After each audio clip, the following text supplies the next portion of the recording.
جی بسم اللہ الرحمن الرحیم۔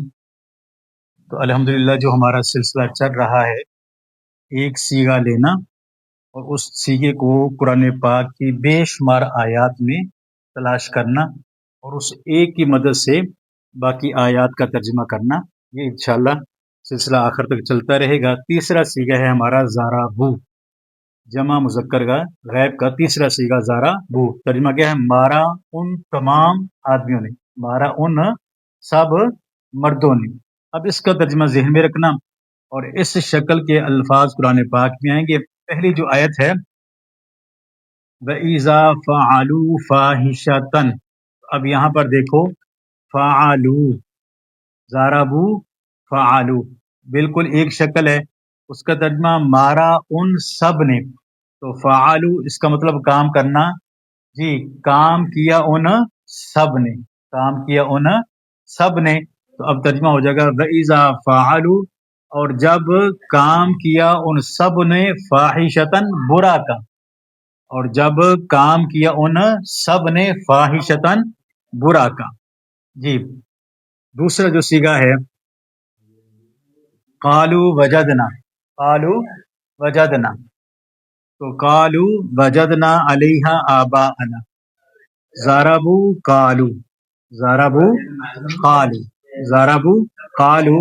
اب قالوا کی شکل وہی ہے، اس کا مطلب ہے کہنا، قالوا کا مطلب ہے کہنا، تو ترجمہ کیا بن جائے گا؟ کہا ان سب نے، قالوا کہا ان سب نے، کیا کہا؟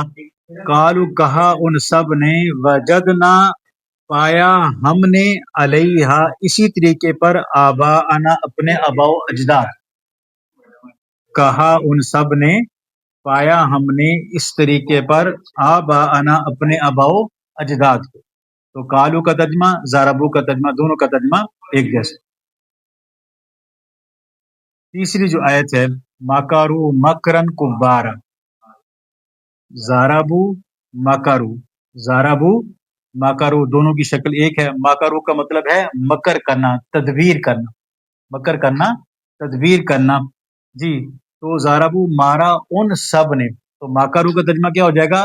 تدبیر کی ان سب نے، مکر کہتے ہیں بری تدبیر کرنا، مکروا بری تدبیر کی ان سب نے، مکرن کبارا بہت بڑی بڑی تدبیریں۔ چوتھی جو آیت ہے کم تارکو من جنات، کم تارکو من جنات، تو تارکو ضربوا، تارکو ضربوا شکل ایک ہے، مارا ان سب مردوں نے، مارا ان سب مردوں نے، تو تارکو کا مطلب ہے کہ چھوڑا ان سب نے، چھوڑا ان سب نے۔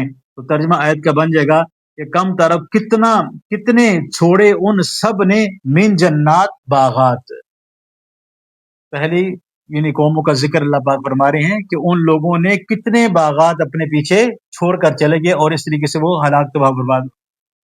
اس کے بعد جو ہے نا وہ چوتھی آیت ہے ربنا ہؤلاء اضلونا، اب اس میں جو ہمارا سیکھا ہے وہ کیا ہے؟ اضلو، ضربوا اضلو، آخر میں واو، ادھر بھی آخر میں واو، اس کا مطلب ہے گمراہ کرنا، اضلو کا مطلب ہے گمراہ، دوسرے کو گمراہ کرنا۔ تو اضلونا مارا ان سب نے، اضلو گمراہ کیا ان سب نے۔ تو اب ترجمہ کیا ہو جائے گا؟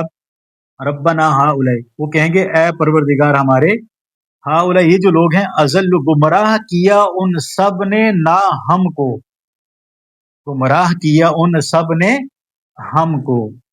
تو اضلوا اور ضربوا ایک ترجمہ ہو گیا۔ اس کے بعد آخری جو سبق ہے، آخری جو آیت ہے وَأَنَّهُمْ ظَنُّوا كَمَا ظَنَنْتُمْ، دو سیگے اس میں آ جاتے ہیں، ظنوا کا بھی آ گیا اور ظننتم، کیا ظن کا معنی ہے گمان کرنا۔ تو ضربوا مارا ان سب نے، مارا ان سب نے، اور ظنوا کا مطلب ہے گمان کرنا، گمان کیا ان سب نے، اور بے شک گمان کیا ان سب نے، کما ظننتم جیسا کہ تم سب نے گمان کیا۔ تو اب یہاں پر دیکھ لیں، ایک لفظ ہم نے لیا، اس کا ترجمہ سمجھا، اس کا سیگا سمجھا، اور اس لفظ کی مدد سے 1 2 3 4 5 6 6 آیات اور اتنے ہی سیگے بطور مثال کے یہ چند آیات سامنے لکھی ہیں، اور تلاش کرتے جائیں، اس شکل کے بہت سارے الفاظ ملیں گے، اور انشاءاللہ جو ہے اس ایک لفظ کی مدد سے سینکڑوں ہزاروں آیات کا ترجمہ کرنا ہمارے لیے آسان ہوتا جائے۔